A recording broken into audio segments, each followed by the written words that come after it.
ouvintes, sejam bem-vindos ao podcast O Passado em Pauta. Hoje nós estamos aqui para falar sobre um tema muito importante e impactante no nosso país, que é a escravidão como vergonha nacional. E para falar desse assunto, nós estamos aqui com o professor Lobato de História. Bom dia, professor. Muito obrigada por aceitar o nosso convite. Prazer. E hoje, para contextualizar sobre esse tema, a gente queria começar perguntando por que o senhor acha que a escravidão se consolidou por tanto tempo aqui no Brasil? Olá, bom dia. Na verdade, falar de escravidão é um tema triste, né? Porque é uma coisa que não precisava ter existido na nossa história. A história trabalha com o que foi, não com o que deveria ter sido, né? A escravidão, infelizmente, ela durou tanto tempo no nosso país. Para que nós saibamos isso, é preciso contextualizar um pouco e compreender que nós estávamos vivendo, né, desde a conquista do Brasil no ano de 1500, o início do capitalismo, pré-capitalismo, capitalismo comercial. E é dentro desta ótica do capitalismo que é possível compreender a escravidão brasileira, porque, afinal de contas, escravidão e capitalismo não combinam. Só combinou porque estava se vivendo a etapa inicial do capitalismo, onde, na verdade, a aristocracia rural aqui do Brasil, a corte portuguesa, queria ganhar muito dinheiro. Para isso tinha que produzir um custo muito baixo. Então, qual foi o caminho que se buscou? A escravidão do negro, do índio, como forma de ter uma produção muito baixa. Então, se nós buscarmos lá no primeiro ciclo econômico do Brasil, né, excetuando o pau-brasil, vamos citar a produção açucareira. Então, para que se produzisse muito açúcar e com preço muito acessível, para que pudessem ganhar os holandeses, que muito ganharam com açúcar, os portugueses e os senhores de engenho, tornava-se necessária uma mão de obra viável, barata, né, que é a mão de obra escrava. Por outro lado, é preciso dizer que montou toda assim, uma engrenagem para que essa mão de obra desse sustentação a essa produção. Ou seja, o tráfico negreiro também foi muito lucrativo. Então, associando tudo isso, era de interesse tanto da aristocracia rural quanto do governo brasileiro, ou seja, da monarquia brasileira, que se mantivesse a escravidão como forma, né, de acumular capital. Então, a escravidão só pode ser compreendida na ótica da acumulação primitiva de capital. Só assim que é possível compreender porque nós tivemos escravidão por tanto tempo, né? Ou seja, desde o início da colonização até 1888, né? É um período muito extenso, que, diga-se de passagem, nos marca até hoje, né? As sequelas estão aí até hoje, vivenciadas por todos nós, infelizmente. Sim, com certeza. E como o Brasil ele se destacou nesse processo de uma forma negativa? Quais foram os fatores que chocam você sobre esse período? Olha, é tudo muito triste, né? Como nós dissemos aqui agora, né? Primeiro, nós fomos um dos últimos países a acabar com a escravidão. Então, essa marca está aí até hoje. Isso é tudo negativo, de canto a canto, quando você pensa desde o início da colonização até a abolição da escravidão, é tudo muito triste. Você não tem coisa bonita no contexto da escravidão. Agora, você pensa bem, no dia 13 de maio de 1888, a princesa Isabel assina a Lei Áurea. Mas, afinal de contas, o escravo vem lutando contra a escravidão desde que ele chegou, desde que ele foi escravizado. A luta para acabar com a escravidão, ela nunca parou, ela nunca cessou e sempre foram reprimidos, né? Vamos falar aí dos capitães do mato como forma de repressão, aqueles que buscavam os escravos fugitivos, em suma, o próprio governo como forma de reprimir. Então, enfim, não tem nada bonito na escravidão no Brasil. Agora você pensa, no pós-escravidão, olha a dificuldade de inserção do ex-escravo no mercado, por exemplo, de trabalho.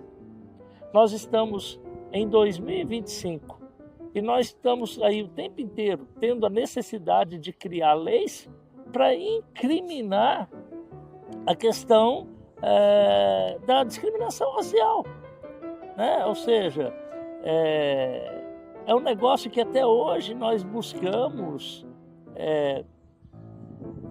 fazer com que as pessoas compreendam que isso é algo horrível, inaceitável, inadmissível, e os reflexos, os ventos da escravidão, infelizmente, sopram até nós sobre hoje. Quando a gente vê aqui, cabe citar o Vini Júnior, um grande jogador de futebol da seleção brasileira, o que esse garoto faz, né?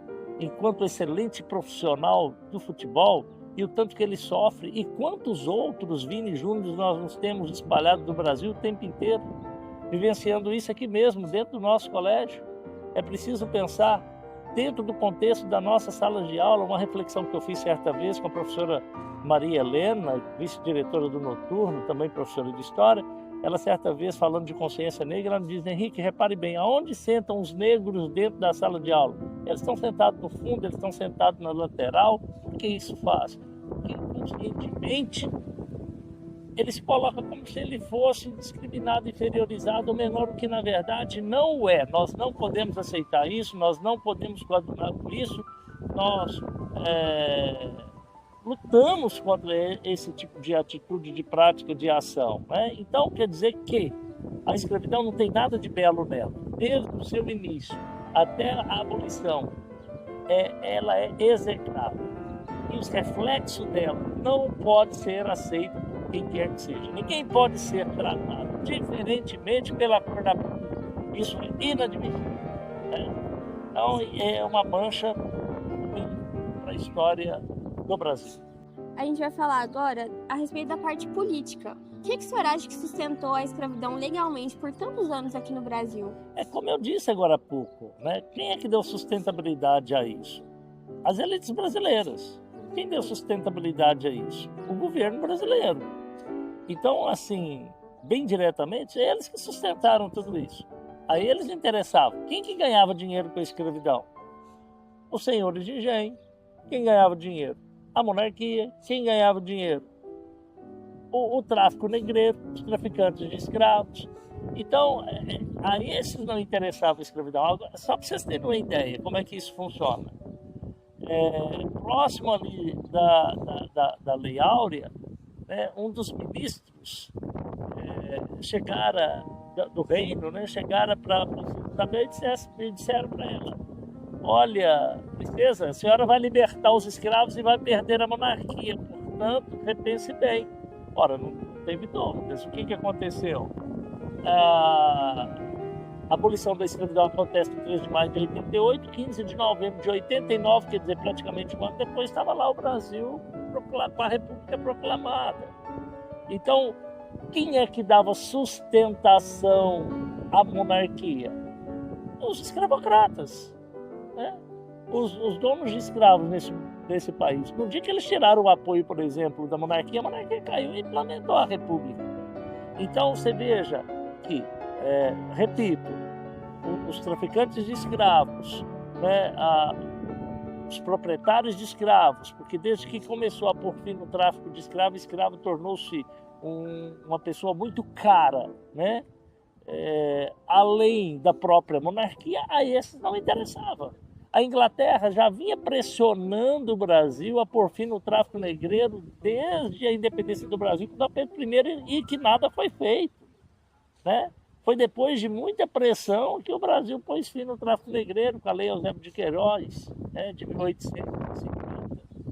Então, você repare bem, e por que a Inglaterra queria o fim do tráfico negreiro e mesmo da escravidão? Não é por questões humanitárias, não. É lastimável, não era por questões humanitárias. Era por questões econômicas mesmo, afinal de contas, entenda. Escravo não tinha salário, portanto não consumia, portanto não gerava lucro, portanto a indústria não vende.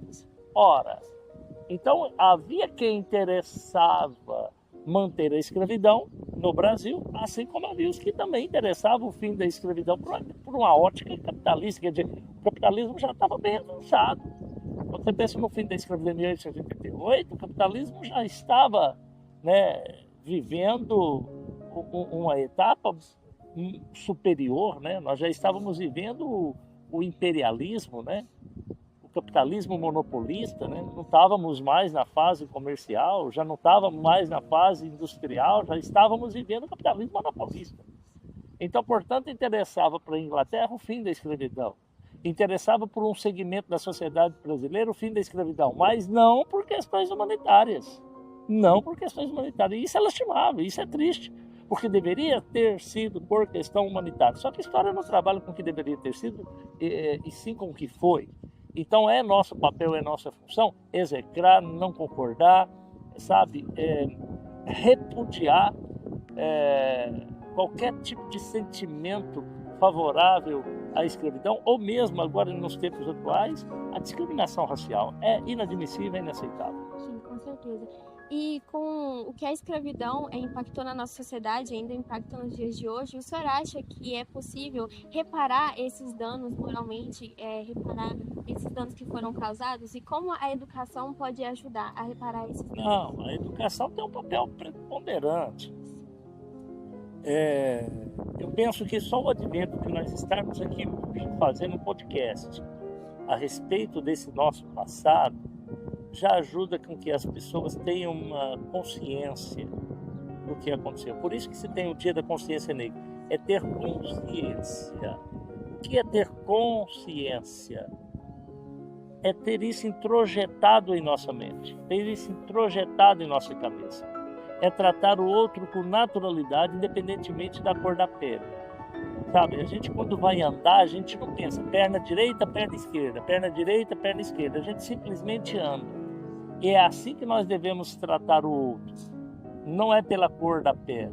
Nós temos que ter consciência. Nós não podemos fazer piadinha, nós não podemos discriminar, nós não podemos fazer nada nesse sentido. Não porque não se deve, é porque há mais do que não se deve. Mas, acima de tudo, é respeitar o outro, sabe?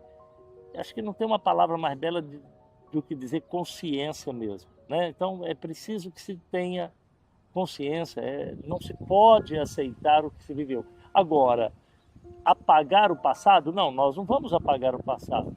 Não há como apagar o passado. Nós temos que olhar para o passado para dizer, erramos, e erramos feio, horrível, uma coisa execrável. Agora, daqui para frente, que nós saibamos respeitar, tratar com dignidade, acima de tudo com amor, o ser humano, independentemente da cor da pele que ele tem, né? Isso é igual um prego numa tábua. Na verdade, você fica um prego, depois você arranca o prego. Que bom, arrancou o prego, que maravilha. Mas a marquinha ficou ali. Essa marca nós trazemos, ela é indelével, ela pertence a nós. E que nós daqui por diante façamos de tudo, o impossível, para que nós nunca mais voltemos nessa situação que um dia, infelizmente, nós vivenciamos, a nossa história trouxe no seu curso. Que isso não volte a acontecer.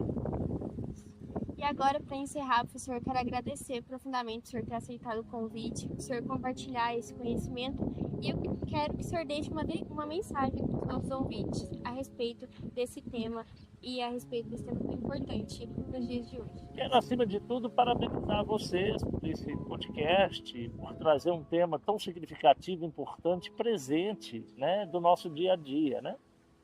Que tudo isso que nós falamos aqui sirva para que, efetivamente, práticas racistas não façam parte da nossa história, façam parte da nossa vida. Que nós nunca aceitemos isso. Que isso sempre possa mexer conosco. Que por onde quer que nós estejamos, que nós venhamos vivenciar práticas como essa, que nós não aceitemos. Que nós falemos. Que nós possamos impedir que esse tipo de coisa volte a acontecer. Que nós não aceitemos nenhuma piadinha de qualquer natureza relacionada a isso. Então eu quero parabenizar vocês porque entendo que este é o caminho para que nós possamos mudar de pensamento, de postura e que isso esteja introjetado em nossa mente. Ou seja, a fim de que nós tenhamos plena consciência.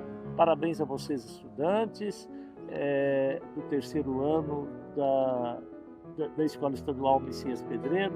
Parabéns à professora que proporcionou aos seus estudantes fazer um trabalho mais alto nível, com um tema de grande relevância para os nossos educandos. Grande abraço para vocês. Beijo. Muito obrigada pela participação e assim nós encerramos o nosso episódio.